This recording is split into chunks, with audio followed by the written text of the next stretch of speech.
moving on, I just wanted to briefly cover what's going on with the continuation of EPA rolling out its PFAS roadmap and some of the elements of that have recently, or that we're expecting or have recently been published.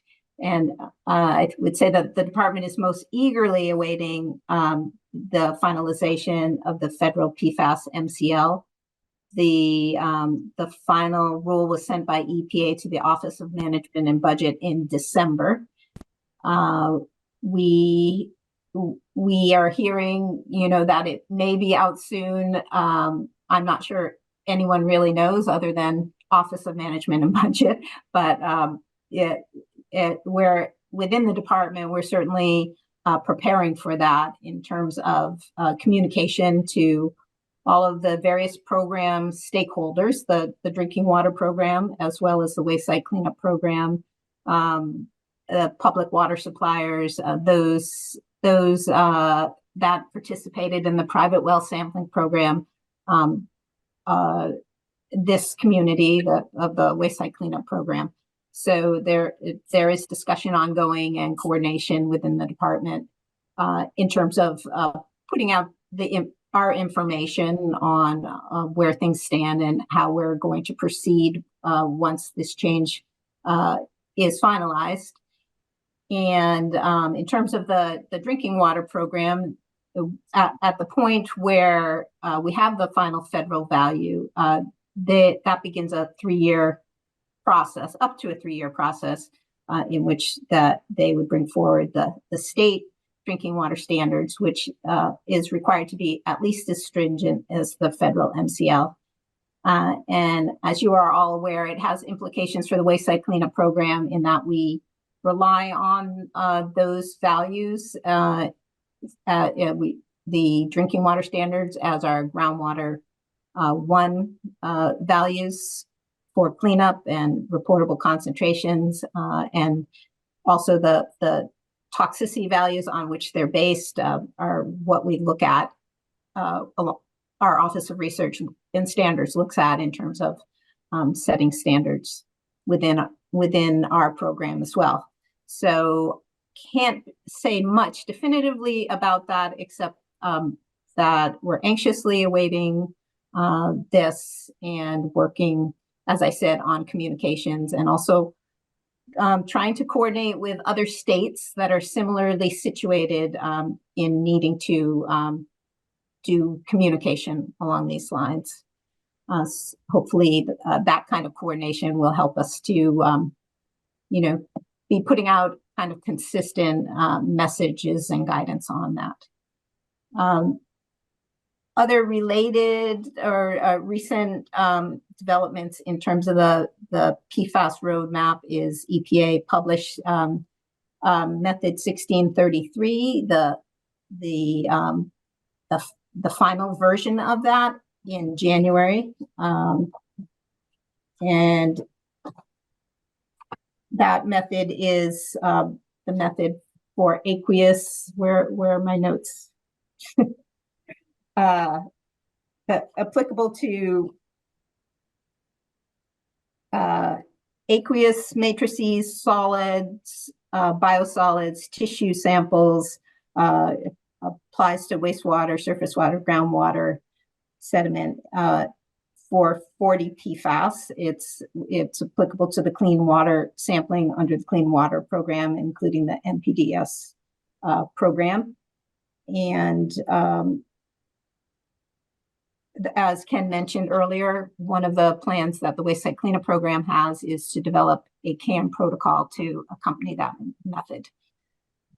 And then finally, last week, the RCRA program put out a proposal for including 9 PFAS. This is why I didn't have my notes, because it was on a slide.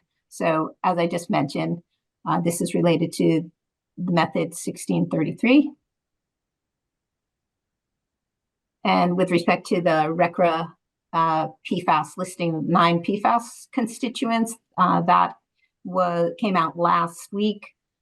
This proposal would be applicable to RCRA corrective action cleanups that are taking place at RCRA hazardous waste treatment, storage, and disposal facilities. These are the 9 compounds listed here. And you can find the proposal in the Federal Register, and they are taking comments until April 8th, 2024. In the Wayside Cleanup Program, as you know, we do oversee RCRA corrective action cleanups at a number of sites.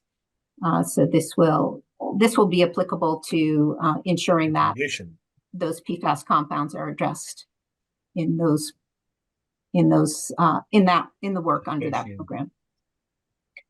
And then a final topic from EPA last month, they announced a lowering of their lead screening values for contaminated soils at residential sites. And as they said, they expect that this change, which is a change in guidance, it's not regulatory, it applies on a case-specific basis, will result in more residential properties nationally having the potential for cleanup under the Superfund and RCRA with respect to lead levels in residential soils. The value is has been lowered from 400 to 200 parts per million. But there is also consideration given to locations where residential occupants of the residents are being exposed to lead through other pathways, such as air or lead service lines, that a lower screening value of 100 parts per million be considered. And it's really, in terms of a screening value, is what gets screened in for consideration for additional investigation and cleanup. So in our program, and looking at our federal sites, our initial assessment is that we've been using the 200 screening value for some time in Region 1. So we don't see it as really impacting some of our existing CERCLA sites to any great extent. It also applies to removal actions that EPA conducts. MassDEP often requests EPA's assistance in conducting removal actions. So you can imagine in those cases, it might lead to more cleanup and kind of more properties involved in cleanups when we request removal actions related to lead.